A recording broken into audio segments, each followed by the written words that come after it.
Para moderar este panel, el sexto de la jornada, queda en uso de la palabra el licenciado Otoniel Campirán Pérez, integrante del Consejo de la Judicatura del Estado de México.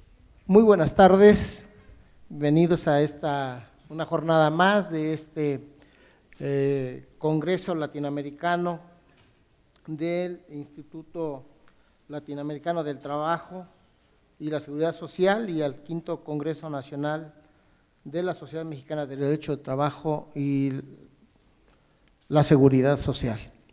Saludo en primera instancia a los distinguidos panelistas que intervendrán en esta tarde, todos ellos de amplio reconocimiento en el ámbito académico y sobre todo en materia del derecho del trabajo. Y desde luego también saludo a todos los asistentes, profesionistas del derecho, estudiantes, líderes sindicales, en fin, todos ustedes sean bienvenidos a esta jornada de trabajo. En primer lugar, participará en este panel el doctor Rodrigo Maldonado Corpus, de quien me permitiré leer una síntesis curricular. Es muy amplia su trayectoria profesional y académica, entonces, insisto, será solamente una síntesis de lo mismo. El doctor Rodrigo Maldonado Corpus se graduó con mención honorífica como licenciado en Derecho y Ciencias Sociales en la Facultad de Derecho y Ciencias Sociales de la Universidad Autónoma de Nuevo León. Obtuvo el grado de Maestría en Derecho Laboral en la referida institución. Se graduó con mención honorífica como doctor en Derecho en la Universidad Autónoma de Tamaulipas. Es catedrático de tiempo completo con perfil PRODEP en la Facultad de Derecho y Criminología de la Universidad Autónoma de Nuevo León. Cuenta con diplomados en Justicia Oral Administrativa en Amparo, en materia de conciliación y en Derecho del Trabajo.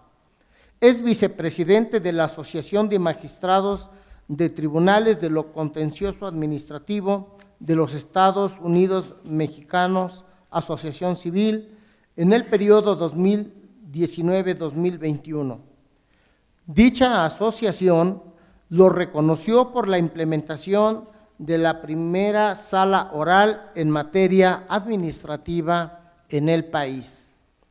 Es miembro de número de la Academia Mexicana del Derecho del Trabajo y la Previsión Social, así como de la Seguridad Social. El doctor Rodrigo Maldonado Corpus intervendrá en este panel exponiendo el tema Nuevo Procedimiento Oral. Bienvenido, doctor, tiene usted el uso de la palabra. La historia es émula del tiempo, depósito de las acciones, testigo del pasado, ejemplo y aviso del presente y advertencia de lo porvenir.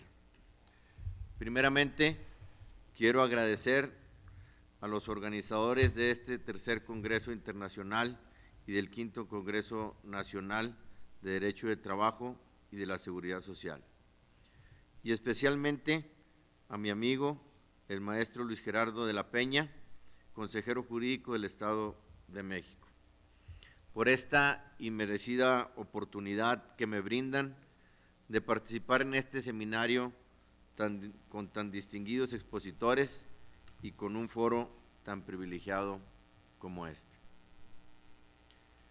Si bien es cierto, somos unos enamorados del derecho del trabajo y al menos intentamos ser unos estudiosos del mismo, también lo es que nuestra intervención el día de hoy surge por lo siguiente.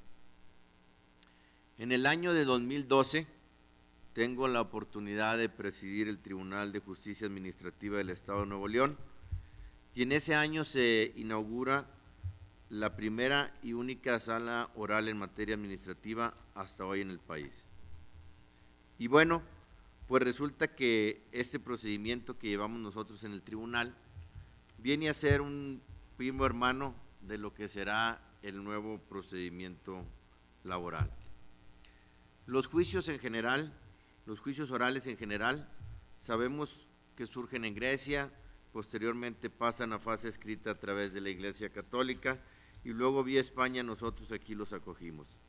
Sin embargo, el país rompe paradigmas y regresa a aprovechar las virtudes del procedimiento oral, siendo el Estado de Nuevo León pionero, donde se celebra también el primer juicio oral en materia penal.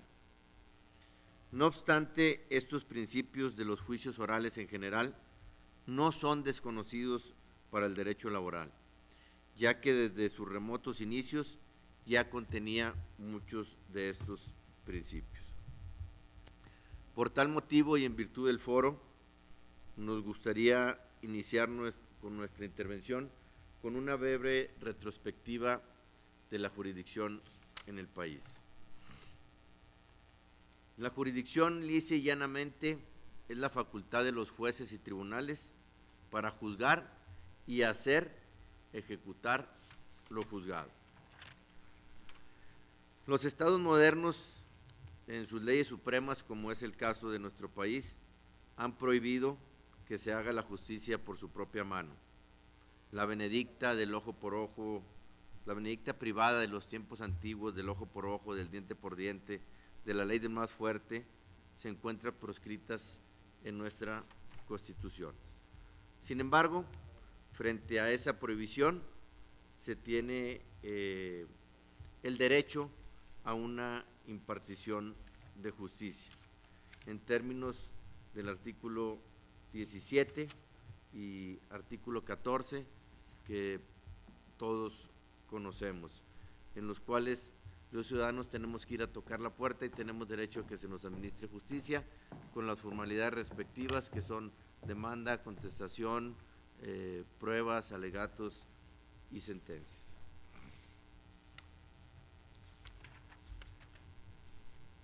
Nuestro país acoge la división de poderes que nosotros conocemos en teoría de Montesquieu, y en su artículo 49 establece que no podrá reunirse en dos o más de estos poderes y nos divide en poder en ejecutivo, legislativo y judicial. El artículo 94 de nuestra Constitución nos dice que el Poder Judicial es la autoridad por antonomasia encargada de impartición de justicia.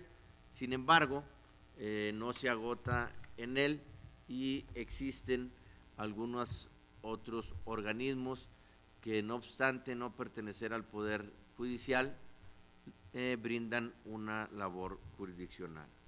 Algunos de ellos es el Tribunal Agrario, el Tribunal Federal de Justicia Administrativa, los tribunales militares y marinos, el Tribunal Federal de Conciliación y Arbitraje, hoy todavía la Junta Federal y locales de conciliación y arbitraje, y bueno, en lo local también los tribunales de justicia administrativa y los tribunales de arbitraje estatales y municipales. Nuestra Constitución viene de nuestros orígenes revolucionarios y es la primera Constitución en el mundo que eleva a rango constitucional las garantías sociales. Y es aquí donde surge la jurisdicción laboral. Y es aquí donde surge la jurisdicción laboral. Precisamente me gustaría citar a Rafael de Pina, que apunta que la jurisdicción mexicana del trabajo se estableció por la necesidad de sustraer al conocimiento de los tribunales comunes las cuestiones planteadas como consecuencia de las relaciones del trabajo, ya que no podían ser adecuadamente resueltas ni con la urgencia requerida por lo excesivo y engorroso y dilatorio de la justicia ordinaria, amén de la presencia en estos órganos de representantes obreros patronales que permitían la confianza a estos tribunales. La jurisdicción laboral, primero se otorga únicamente la legislación al Congreso de la Unión y los estados regulan sus legislaciones laborales. Sin embargo, no se tiene un crecimiento uniforme y otros no alcanzan a desarrollar sus tribunales, y en 1929 se reforma la Constitución y es como nace así en 1931 la primera Ley Federal del Trabajo, con tribunales conocidos como juntas de conciliación, con una integración tripartita. Posteriormente, a propuesta del presidente Gustavo Díaz Ordaz, el 1 de mayo de 1970, se crea la nueva Ley Federal del Trabajo y sigue encargándole esta labor a las juntas de conciliación. Después tenemos una reforma en el 2012, en donde básicamente se modifica el pleno de la Junta Federal y se exigen a los actuarios y a los representantes que tengan el título de abogados o licenciados en Derecho. Después aparece por aquí la justicia cotidiana. La justicia cotidiana, nos dice la doctrina, que es la justicia más cercana a las partes, la que vivimos día a día en nuestras interacciones ordinarias, la que facilita la convivencia armónica y la paz social, la que reclaman los vecinos, trabajadores, padres de familia, y la que se vive en las escuelas. ¿Cómo surgen los diálogos por la justicia cotidiana? Los diálogos de la justicia cotidiana señalan que el 27 de noviembre del 2014, el presidente de la República, Enrique Peña Nieto, solicita al Centro de Investigaciones y Docencia, conocido como CIDE, que estableciera foros de consulta para poder preparar propuestas y recomendaciones para asegurar un mayor y mejor acceso a la justicia. Dentro de esas mesas se creó 9 mesas, una de ellas la mesa del trabajo, se encontraron áreas de oportunidad, se propusieron algunas soluciones, entre ellas propiciar interés de representantes patronales y de trabajadores ante las juntas de conciliación y arbitraje en la emisión de los laudos, homologar los criterios entre las juntas y crear el servicio profesional de carrera. Sin embargo, en una forma inédita, el 28 de abril de 2016 se presenta una iniciativa que es publicada el 24 de febrero del año en curso, en donde su exposición de motivos señala que con base a los estudios del CIDE es que presentan esta iniciativa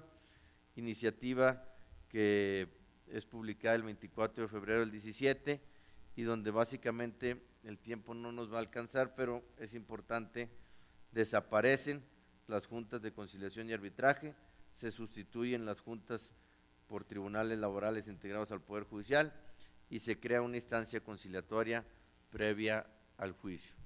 Cabe hacer notar que las mesas de trabajo y los diálogos por la justicia cotidiana jamás propusieron que desaparecieran las juntas. Y bueno, luego nos encontramos ya hoy en un nuevo procedimiento laboral. Este proceso de derecho del trabajo se rige bajo los principios de inmediación, inmediatez, continuidad, celeridad, veracidad, concentración, economía, sencillez procesal, y asimismo señala que será público, gratuito, predominantemente oral y conciliatorio. Este nuevo procedimiento se divide básicamente en 3 etapas. Una etapa escrita, ¿sí?, que abarca desde la presentación de la demanda, la contestación, los desahogos de vista, la reconvención, su contestación y desahogo de vista de la contestación a la reconvención, y todo esto será en una fase escrita. La otra fase es una audiencia preliminar, la que tiene como finalidad depurar el procedimiento y resolver las excepciones dilatorias, para luego pasar a una audiencia de juicio, en la cual se desahogan las pruebas y se pronuncian alegatos y se emite la resolución. Estos juicios tienen algunas reglas especiales, 3 importantes. Antes de acudir al tribunal, los interesados deberán agotar la instancia previa de conciliación establecida en la presente ley laboral. Contra las resoluciones pronunciadas en el procedimiento laboral no procede recurso alguno, salvo el recurso de reconsideración. Y 3, las audiencias deben de ser presididas por el tribunal, salvo en la fase escrita, en la cual podrá actuar con la sola intervención del secretario instructor. Y bueno, pues en este sentido es importante señalar que la Academia Mexicana de Derecho del Trabajo y de la Previsión Social en los años 2017 y 2018 nos brindó la oportunidad de participar en algunos paneles donde se analizaba precisamente la reforma a la Ley Federal del Trabajo y la relativa reforma constitucional del 24 de febrero del 17. En este sentido, resulta apropiado hacer algunos comentarios hechos por de la voz en aquellos foros. El proyecto de reforma de diciembre del 2017, presentada en el Senado, se establecía que si la demanda era oscura y no se cumplía con el requisito, se desechaba la demanda en su totalidad. No obstante, que fuera una sola la acción, ¿sí?, que fuera oscura, se desechaba la demanda en su totalidad. Igualmente, el referido proyecto establecía que si no se aportaban pruebas junto con la demanda, se desechaba la demanda, situación que considerábamos que era incorrecto y tuvimos la oportunidad de hacer valer, expresando que en el juicio que se lleva en el Tribunal de Justicia Administrativa, si no se aportaban las pruebas a la demanda, primeramente se le requería y si no cumplía, únicamente se le tenía por no ofreciendo pruebas. Este dislate jurídico desaparece en el proyecto del 23 de diciembre del 2018 y en la reforma publicada el 1 de mayo del 2019. En el proyecto de diciembre del 2017, el actor no podía ampliar la demanda, cuestión que también se criticó, puesto que tal situación implicaba que tuviéramos múltiples juicios con diferentes expedientes del mismo actor contra la misma demandada, con los inconvenientes respectivos de lo que implica el desahogo de demandas, contestaciones, audiencias, desahogo de pruebas y demás diligencias, lo cual, señalábamos, iba en contra del principio de concentración y celeridad procesal. Tal situación se repite en el último proyecto del 23 de diciembre del 2018. Sin embargo, en la reforma del 1 de mayo del 19 se corrige este desacierto, pues en términos del artículo 878, segundo párrafo, fracción segunda, se establece que el actor podrá ratificar, aclarar, modificar o enderezar su demanda. En el proyecto de reforma del 2017 se establece que el juez tiene la obligación de deshogar las inspecciones y demás diligencias que se realicen fuera del tribunal, lo cual también señalábamos que era inconveniente, pues el nuevo procedimiento está constituido de diversas formalidades que impide que se desahoguen mucho menos audiencias que las que hoy permite la ley vigente. Esto retrasaría aún más la impartición de justicia, refiriendo que en el juicio oral del contencioso administrativo sí se autorizaba al secretario y al actuario para deshogar estas diligencias. Esta observación fue acogida por el proyecto del 23 de diciembre del 2018 y por la reforma del 1 de mayo del 19, ya que ahora se permite que el secretario y el actuario desahoguen las inspecciones y demás diligencias que se realicen fuera del tribunal. Otro problema que señalábamos en la referida asamblea fue el referido a que en el proyecto de reforma del 17 se estatuía un procedimiento ordinario que en realidad no era tan ordinario. Esto en virtud de que si bien se establecía un procedimiento ordinario que serviría de vía para los conflictos de naturaleza económica, sin embargo, también se establecía un procedimiento especial para el despido, para la reinstalación, para la rescisión, un procedimiento especial de huelga, un procedimiento especial de conflictos colectivos de naturaleza económica. Y dentro de esos procedimientos se conocerían de los conceptos de aguinaldo, vacaciones, prima vacacional, séptimos días y días festivos. Por lo cual asentíamos que ese procedimiento ordinario se convertiría en un procedimiento extraordinario que en poco o nada se utilizaría. Cabe destacar que dicha observación fue recogida en el proyecto de reforma de diciembre del 2018 y en la reforma del 1 de mayo del 19.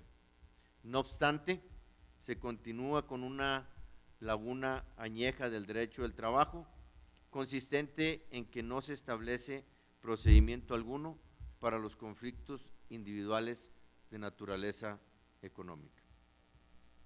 Otro aspecto que referimos en aquella asamblea era el consistente en que una vez terminada la audiencia, el juez tenía que esperar en la sala hasta 60 minutos por si las partes solicitaban una aclaración de la sentencia, lo cual evidentemente resultaba aberrante, pues el juzgador iba a estar 60 minutos sin hacer absolutamente nada, lo cual retrasaría su labor jurisdiccional en perjuicio de los justiciables al no poder estar desahogando otras audiencias en ese tiempo.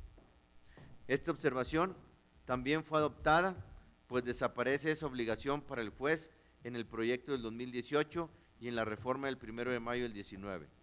Sin embargo, se instituye unas facultades extraordinarias para el secretario instructor, ya que puede dictar acuerdos sin la intervención del juez, es decir, puede admitir o desechar la demanda, la contestación, ordenar notificaciones e inclusive providencias cautelares, facultad que desde mi muy especial punto de vista y de acuerdo a todas las legislaciones procesales que conozco, corresponde exclusivamente al juzgador titular, llámese juez, llámese magistrado o llámese presidente de junta. En el proyecto del 23 de diciembre del 18 y en la reforma del 1 de mayo del 19, se crea contra toda la tradición del procedimiento laboral mexicano un recurso de reconsideración, precisamente para los acuerdos emitidos por este secretario auxiliar, lo cual estimamos incorrecto, pues rompe con la definitividad de las resoluciones laborales, ya que en principio, por regla general, los recursos se resuelven por una segunda instancia y por una autoridad superior. Amén de que vienen a romper el baluarte de la definitividad de las resoluciones laborales y por consecuencia su sencillez y su celeridad. En el proyecto del 17 se decreta que cuando la demanda fuera oscura, el tribunal prevendría al actor para subsanar los efectos dentro del plazo de 3 días, y si no cumplía con el tribunal, lo desechaba. Regulación que consideramos acertada, toda vez que en tratándose de una demanda oscura, el único que puede aclararla es el actor y no así el tribunal. Cosa contraria sucede cuando se trata de subsanar la demanda por hechos que el actor narra y de los cuales se desprenden derechos que la autoridad laboral está obligada a subsanar en base al principio general de derecho que dice, dame hechos y te daré derechos. Pero en el proyecto del 18 y en la reforma del 1 de mayo se confunde el concepto de aclarar y subsanar la demanda y menciona que si el actor no cumple con la prevención, el tribunal lo hará, lo cual es imposible. El proyecto de reforma de diciembre del 2018 y del 1 de mayo del 19 estatuye que la demanda, contestación, ofrecimiento de pruebas se harán en la fase escrita. A pesar de ello, manejan conceptos de réplica y contrarréplica propios de una etapa oral y además su denominación correcta es réplica, dúplica, contrarréplica y contradúplica. En todo caso, en una etapa escrita lo correcto es dar vista de los respectivos escritos y pruebas a las contrapartes para que manifiesten lo que a su derecho convengan y efectúen las objeciones respectivas. En el proyecto del 18 y en la reforma del 19 se establece que habrá una audiencia preliminar y ojo, en la que básicamente se depurará el procedimiento, se resolverán las excepciones planteadas en los escritos presentados por las partes con anterioridad y se calificarán las pruebas. De tal manera que en dicha audiencia las partes no tienen ninguna intervención, ya que son resoluciones en las que interviene únicamente el juzgador. Por tanto, estimamos que no debe llamarse audiencia, ya que recordemos que audiencia viene del latín audiere, que significa escuchar, y en esta etapa no se escuchará a las partes.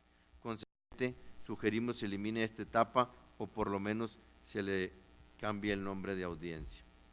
El proyecto del 18 y la reforma del 1 de mayo del 19 se indica que la audiencia de juicio, una vez desahogadas las pruebas y realizados los alegatos por las partes, se emitirá la sentencia en la misma audiencia, lo cual es loable y correcto a los principios de celeridad, concentración y de una justicia pronta y expedita. Sin embargo, también establece la posibilidad de que se dicte la resolución dentro de los 5 días siguientes, lo cual sería una tristeza que se convirtiera en una práctica generalizada. El proyecto del 18 y la reforma de mayo del 19 se menciona que en todo momento se fomentará la conciliación.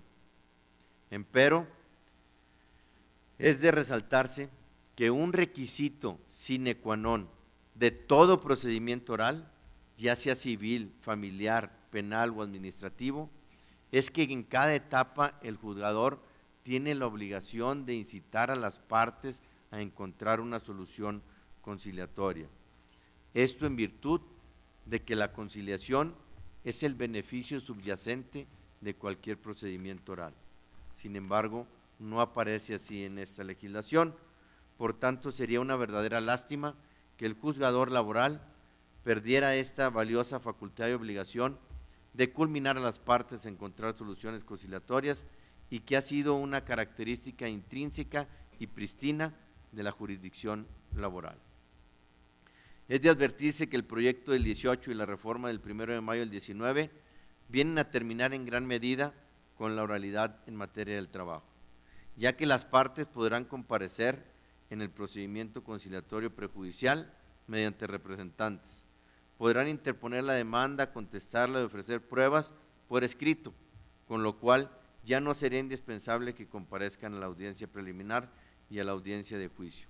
E incluso la confesional, en el caso del patrón, podrá desahogarse por el representante legal, terminando así con la inmediatez y oralidad de los juicios laborales, pioneros en el país en regular y desahogar los juicios orales hoy tan en boga. Finalmente, quiero concluir mi intervención con una frase con la cual me siento sumamente identificado del científico Albert Einstein. Hay una fuerza motriz más poderosa que el vapor, que la electricidad, que la energía atómica, y yo agregaría que el petróleo, que la gasolina, que la energía eólica e incluso que la energía solar. Es la voluntad. Deseo fervientemente que toda la comunidad que integra el derecho del trabajo encuentre esta voluntad para que con esta reforma se alcance una justicia laboral plena. Muchas gracias.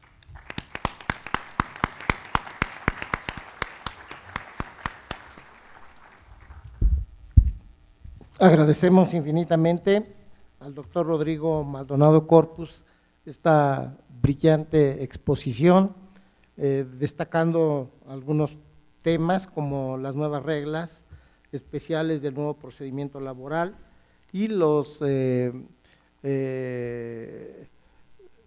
a todo aquello con que contribuyeron con sus observaciones desde el proyecto de febrero de 2017 y 2018 hasta la reforma de 2019, puntualizando algunas cuestiones que fueron importantes y que fueron muy bien explicadas por el doctor durante su exposición.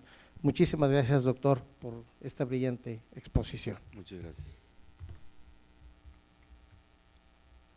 A continuación, el segundo panelista es el director de la Escuela Judicial del Estado de México, el doctor Víctor Rojas Amandi, quien, al igual que el anterior expositor, contará con 15 minutos para exponer el tema denominado Análisis de los aciertos y desaciertos en los 100 años de existencia de la Organización Internacional del Trabajo.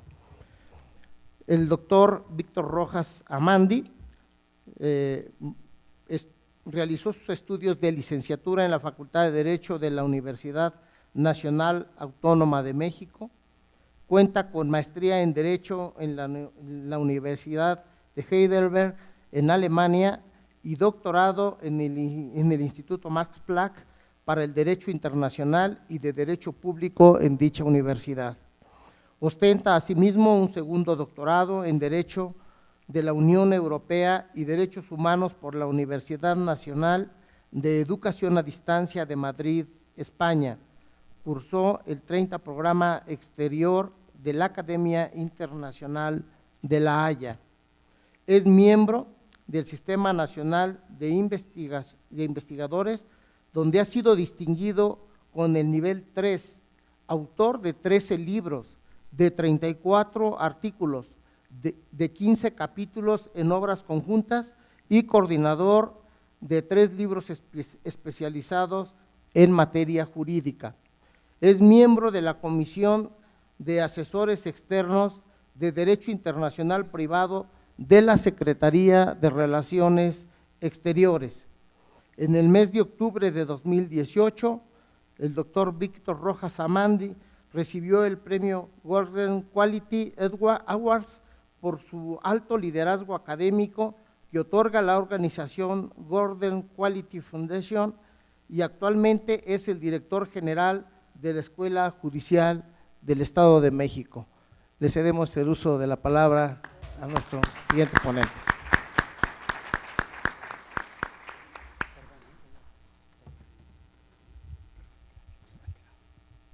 Buenas tardes a todos ustedes. Bueno, pues en principio un agradecimiento a esta deferencia que han tenido para conmigo los organizadores de estos congresos por una causa muy particular y que la justificaré más adelante. Yo no soy especialista en Derecho del Trabajo, como se habrán dado cuenta del currículum que se leyó. Sin embargo, sí soy especialista en Derecho Internacional. Precisamente por eso, quizás puedo dar una visión desde afuera de algunos de los temas, aspectos del derecho del trabajo, pero desde luego con una óptica internacional. Por eso precisamente pues hablaré de la organización mundial que se ocupa de estos temas, que se llama la Organización Internacional del Trabajo. Y haciendo una pequeña precisión, pues ya no podría hablar de los desaciertos, hablaré más bien de algunos de los aciertos que esta organización pues digamos que ha marcado con su trabajo de exactamente 100 años, ya cumplió en el mes de abril 100 años. Podríamos decir de una manera muy general que desde finales del siglo XIX y precisamente por los horrores que la revolución industrial produjeron en ese siglo, tanto en Europa como en Estados Unidos, hubo algunos pensadores como Robert Owen y Daniel Legrand que tuvieron la idea de empezar a internacionalizar los temas del derecho del trabajo. Para el año 1900 se fundó una Asociación Internacional para la Protección Legal de los Trabajadores en la ciudad de Basilea, en Suiza, y esta organización logró sentar las bases de 2 convenios laborales internacionales iniciales, uno que prohibía el trabajo nocturno femenino en la industria y el otro que prohibía el uso de fósforo blanco en la fabricación de cerillos. Posteriormente, podríamos decir que vino la conflagración que se conoce en la historia universal como la Primera Guerra Mundial, y entonces el mundo cambió. Es muy importante entender que la Primera Guerra Mundial es un parteaguas en la civilización occidental. Prácticamente podríamos decir que el siglo XX empezó con la Primera Guerra Mundial, porque ahí cambiaron muchos de los temas sobre todo en materia de soberanía, como se venían trabajando anteriormente. Uno de esos temas tuvo que ver con introducir nuevas temáticas en el derecho internacional que anteriormente se consideraban como parte del dominio reservado para los estados.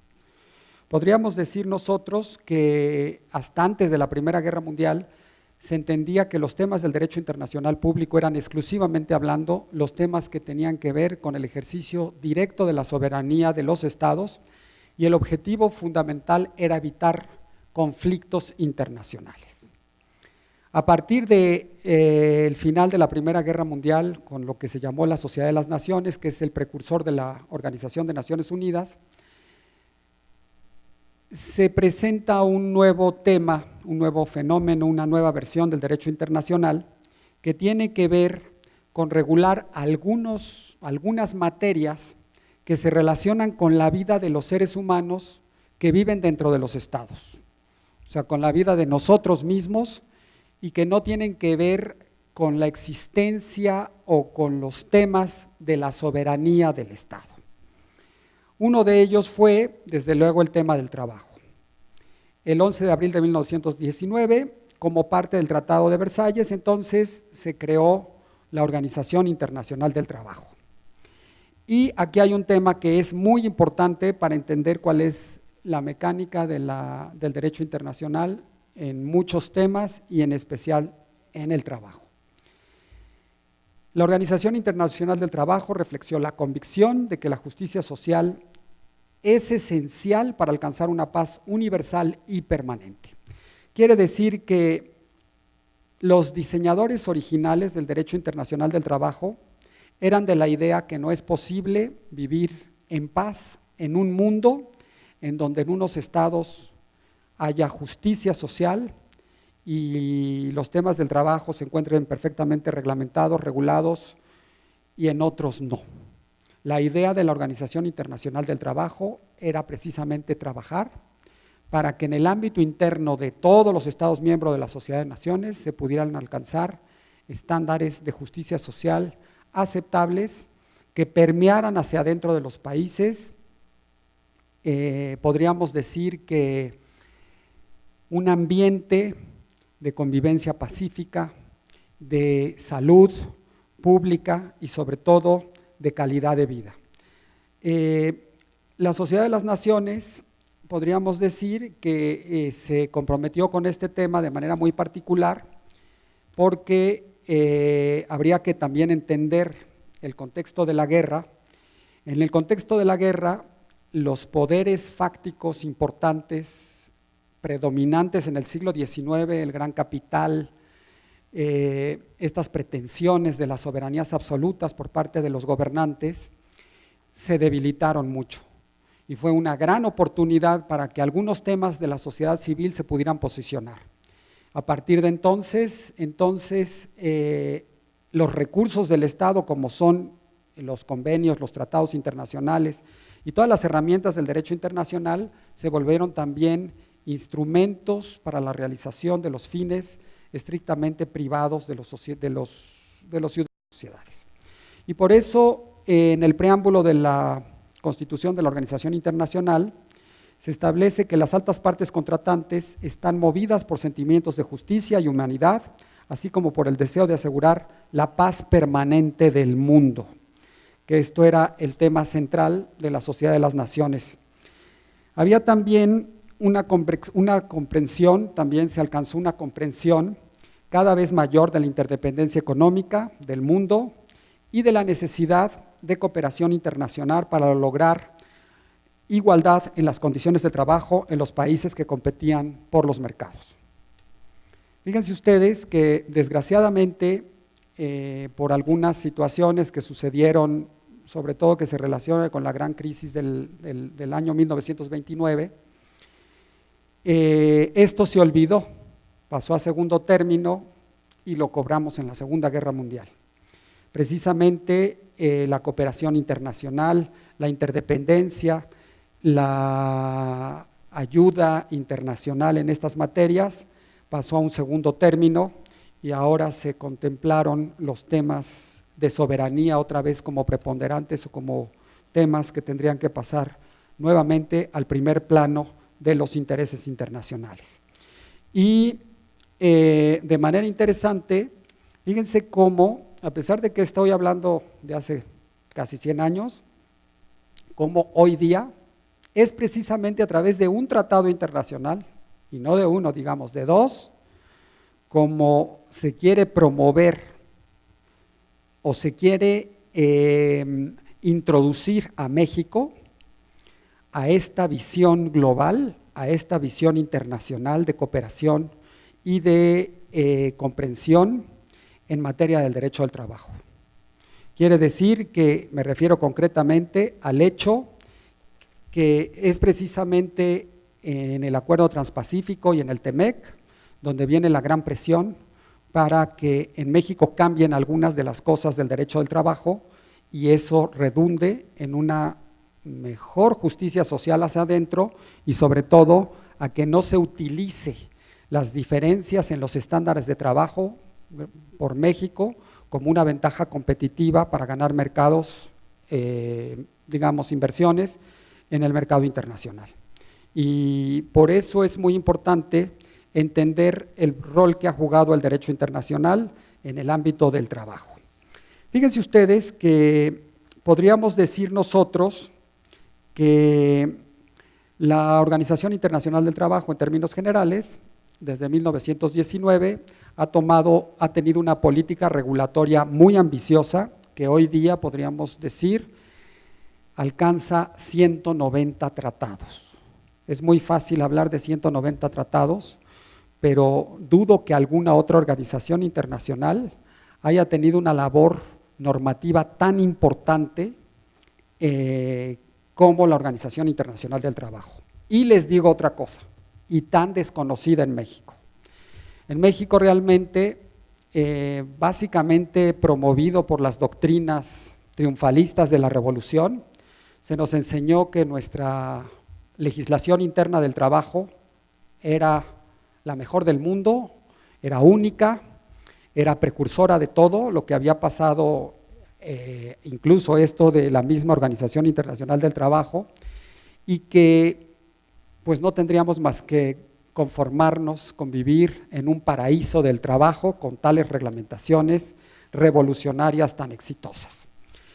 Y por eso mismo, a pesar de que México es miembro de la OIT, es parte de la OIT desde hace mucho tiempo, desde el año 29, si no mal recuerdo, pues la hemos volteado a ver muy poco, sobre todo desde un punto de vista político. Muy bien, fíjense ustedes que ya hablando del estatus de la organización, podríamos decir que es muy interesante ver cómo hay entre la comunidad internacional y los estados, existen unas organizaciones internacionales que tienen una autonomía de funcionamiento y que podríamos decir nosotros son muy útiles precisamente para coordinar la obtención de objetivos públicos que no se pueden alcanzar de manera independiente por cada uno de los estados que conforman la organización. Estas formaciones a las que se les conoce como organismos internacionales son organizaciones que se constituyen de manera permanente y que se crean por un acuerdo de derecho internacional público. Normalmente, en el caso de la OIT, hay una constitución de la organización. Las partes de las organizaciones de las que estamos hablando, que se distinguen de las famosas ONGs, que son organizaciones de tipo privado, son organizaciones interestatales, quiere decir que sus miembros solamente pueden ser estados. Hoy alcanzan la cifra, por ejemplo, en nuestra organización de 187 estados miembros. El criterio de organización es el criterio de igualdad soberana entre los estados que la conforman. Las organizaciones internacionales cuentan por lo menos con un órgano. En el caso de la Organización Internacional del Trabajo tenemos una conferencia general, un consejo de administración y una oficina internacional del trabajo. Estas organizaciones se rigen por el derecho internacional público, son sujetos del derecho internacional público. Aquí podríamos decir que el órgano digamos que el órgano que toma las decisiones dentro de la organización es una conferencia y cada estado tiene una representación de 2 miembros, más, esto es una gran novedad para esos tiempos, más un representante de los empleadores y un representante del trabajo. Entre las sesiones de la conferencia, podríamos decir, existe un consejo de administración. El consejo de administración también tiene una estructura tripartita, está compuesto por 28 miembros gubernamentales, 14 miembros de los empleadores y 14 miembros del trabajo. Hoy día la Organización Internacional del Trabajo, que es una organización que subsistió después de la Segunda Guerra Mundial, podríamos decir que es una organización subsidiaria de la Organización de Naciones Unidas. Prácticamente es una de muchas organizaciones internacionales que trabaja bajo el paraguas de Naciones Unidas y funciona pues como un brazo para el logro de objetivos comunes sobre mantenimiento y paz, seguridad internacionales. El tema central que podríamos resaltar como uno de los, como el acierto importantísimo de la Organización Internacional del Trabajo es su labor normativa. Desde sus orígenes, los fundadores de la organización consideraron que el establecimiento de normas internacionales del trabajo, así como el control de su aplicación, constituyen la estrategia central para avanzar progresivamente hacia la justicia social y que la justicia social es la base de una paz y seguridad duraderas. Vean ustedes cómo estas ideas en donde se relaciona la seguridad pública con la justicia social, pues no son ideas modernas, ¿no? Son ideas que ya vienen de hace un siglo y son ideas que las debemos de tomar en serio porque están avaladas precisamente por la experiencia de la comunidad internacional y por la experiencia de la vida de los estados hacia adentro. Durante el siglo transcurrido desde su fundación, las normas internacionales del trabajo han servido como guía a los países para que, según la Constitución de la Organización Internacional del Trabajo, adopten un régimen de trabajo realmente humano. Y este es un punto que deberíamos nosotros resaltar de una manera muy importante. La Organización Internacional del Trabajo crea normas que se deben ver como complementarias del derecho nacional y en muchos casos tienen la función de establecer estándares, modelos, precisamente para que las legislaciones nacionales puedan alcanzar grados óptimos de seguridad y justicia social.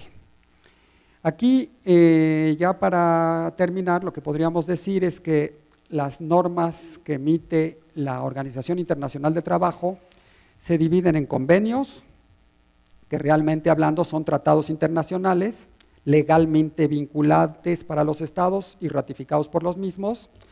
También existen recomendaciones y las recomendaciones pues no son vinculantes y podríamos decir que estas recomendaciones pueden ser de carácter autónomas cuando no se refieren a los temas que ya tratan los convenios y son no autónomas cuando se refieren precisamente a aclarar temas de los que tratan los convenios. Una de las características importantes es que los convenios, que están además numerados, que es un tema interesante, todos se van numerando, los convenios de la Organización Internacional del Trabajo tienen la vocación, están establecidos, están redactados de tal manera que exigen que cada estado que vaya ratificándolos vaya transformando esas normas dentro de su legislación interna.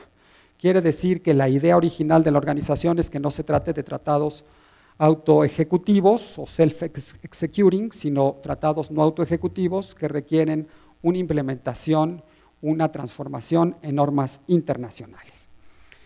Entre 95 y 2002 la organización llevó a cabo toda una serie de revisiones, de reformas, de adaptaciones, de modernizaciones de los tratados, porque pues muchos tratados ya eran muy antiguos, la organización es antigua y entonces habría que modernizar o actualizar los contenidos normativos. Les podría decir un tema interesante. Dentro de la organización, dentro de los 190 tratados que tienen, hay unos que se les considera, 8 tratados que se les considera como los fundamentales, digamos, son las normas básicas de la organización.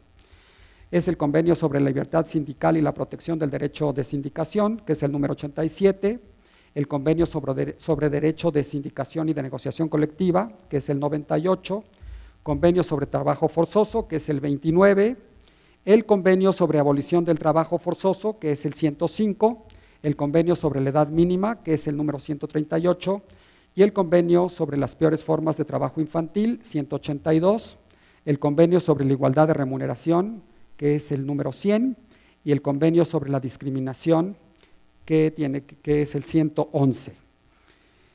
Además, el Consejo de Administración de la organización estableció que hay otros 4 tratados que se les llama de gobernanza, que son también tratados, digamos que de primera jerarquía dentro de los convenios de la organización.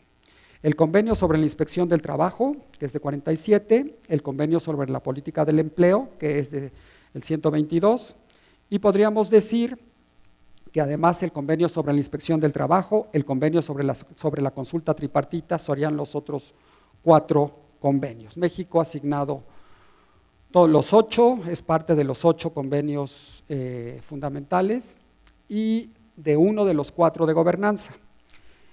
Podríamos decir que México se adhiere al tratado mediante su adhesión en el año de 1931 y que hasta hoy México es parte de 80 de los 190 que se han concluido dentro de la organización.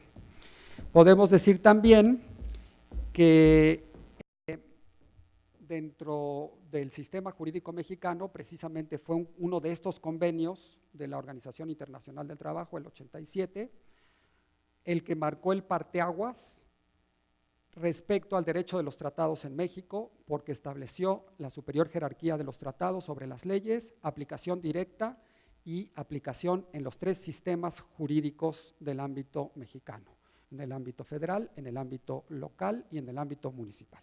Por mi parte es todo. Muchas gracias. Así como maestría en Derecho Penal en el Instituto Nacional de Ciencias Penales.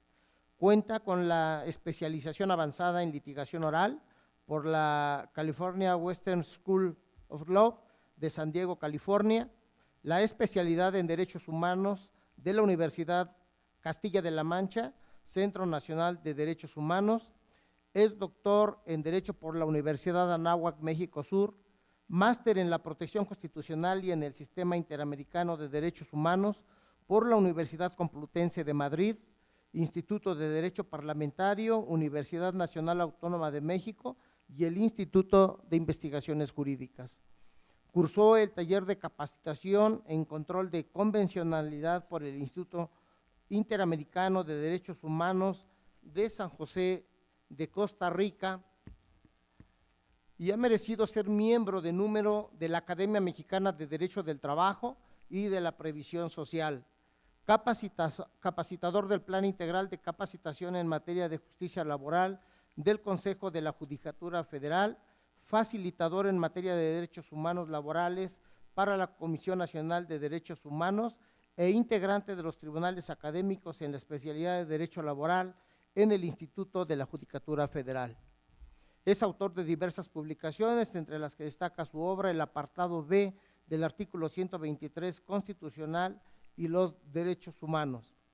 En su experiencia laboral se ha desempeñado como servidor público en diversas instituciones, entre las que destacan el Quinto Tribunal Unitario en Materia Penal del Poder Judicial Federal, el Tribunal Federal de Conciliación y Arbitraje y actualmente en el Poder Judicial del Estado de México como asesor de consejero de la Judicatura Mexiquense y colaborador responsable en la implementación de la reforma en materia de justicia laboral. Sin más preámbulo, cedemos el uso de la palabra al doctor Bernardo Javier Cortés López. Adelante.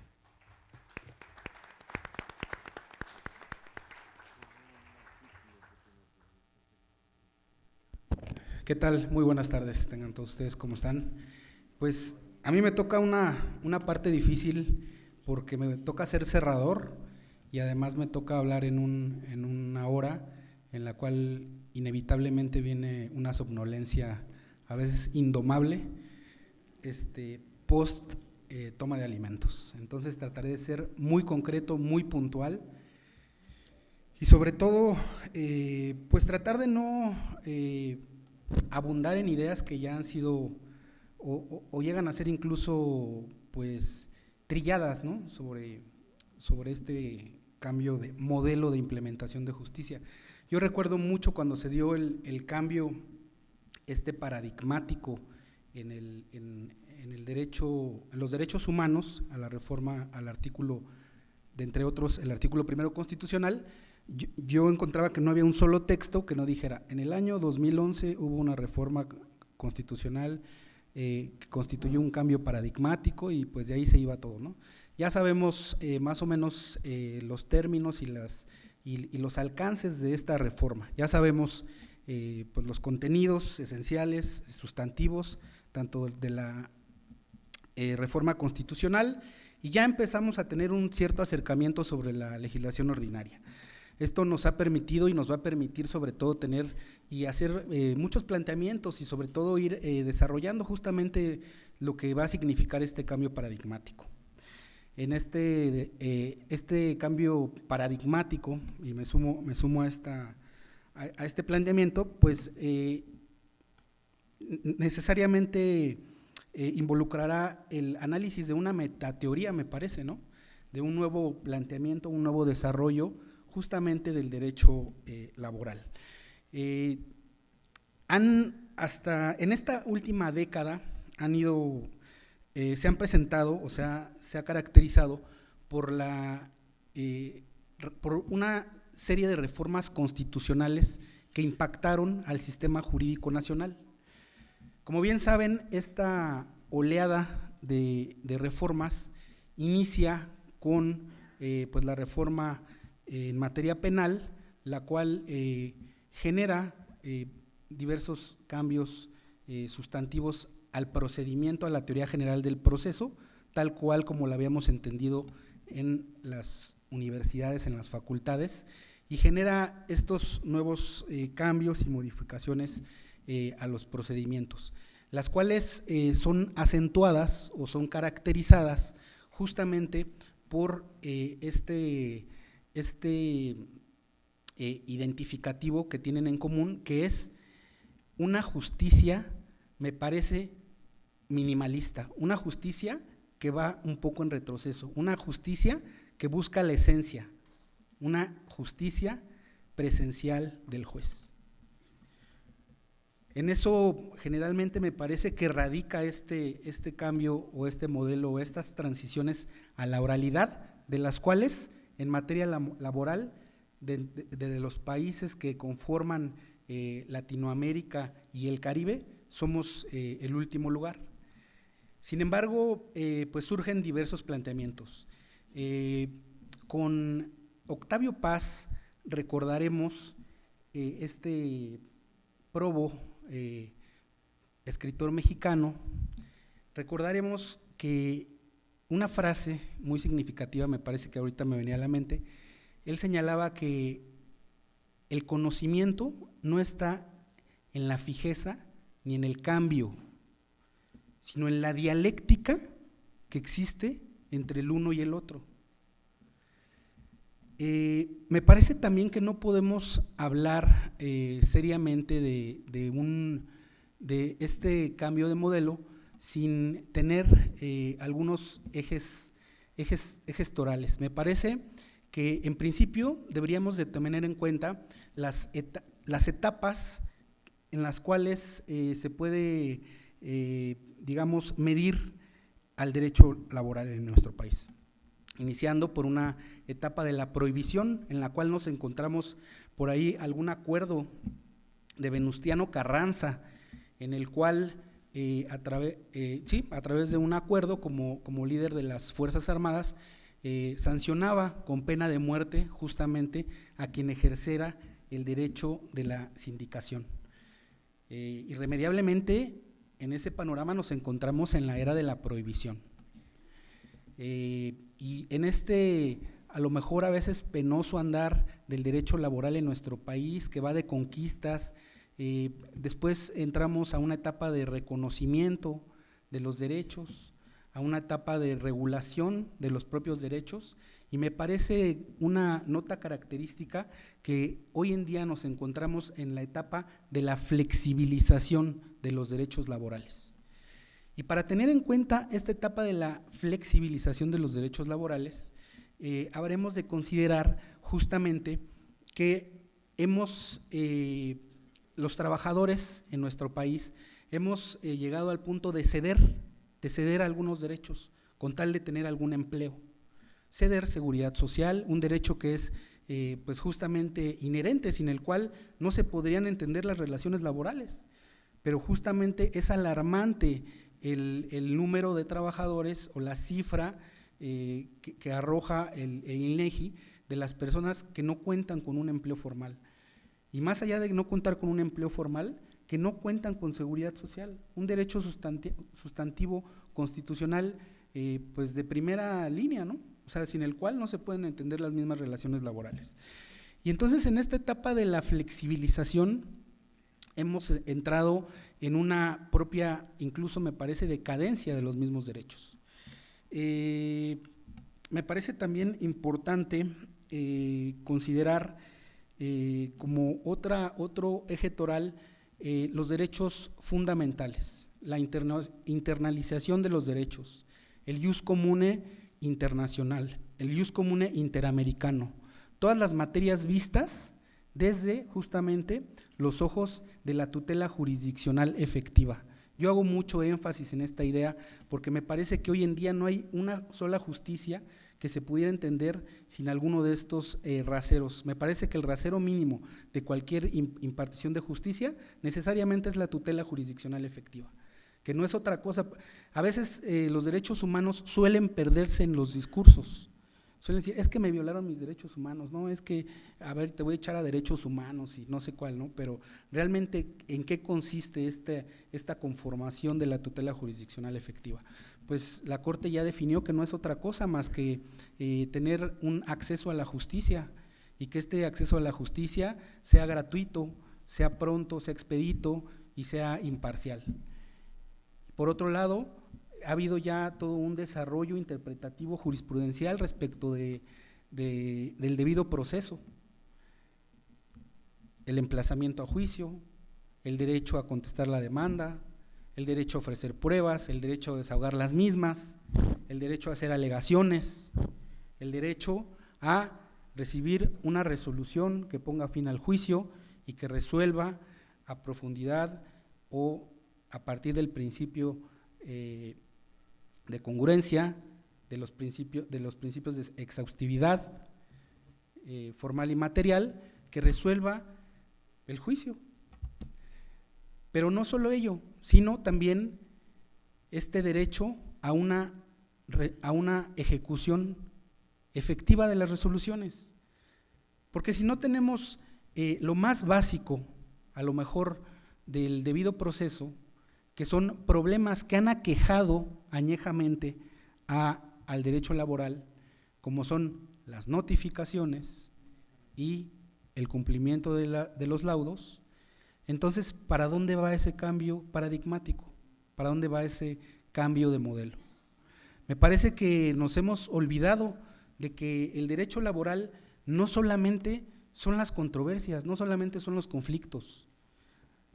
El derecho laboral tiene otras, se auspicia de otros rectores, como son el derecho sustantivo laboral.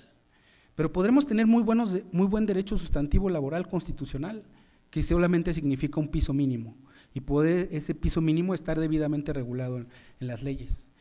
Pero si no hay una debida inspección laboral, que me parece que ese tema de la inspección laboral pues no ha sido abundado en este congreso, en este importante foro, y me parece que es justamente la pinza que cierra o que garantiza todos estos derechos sustantivos laborales.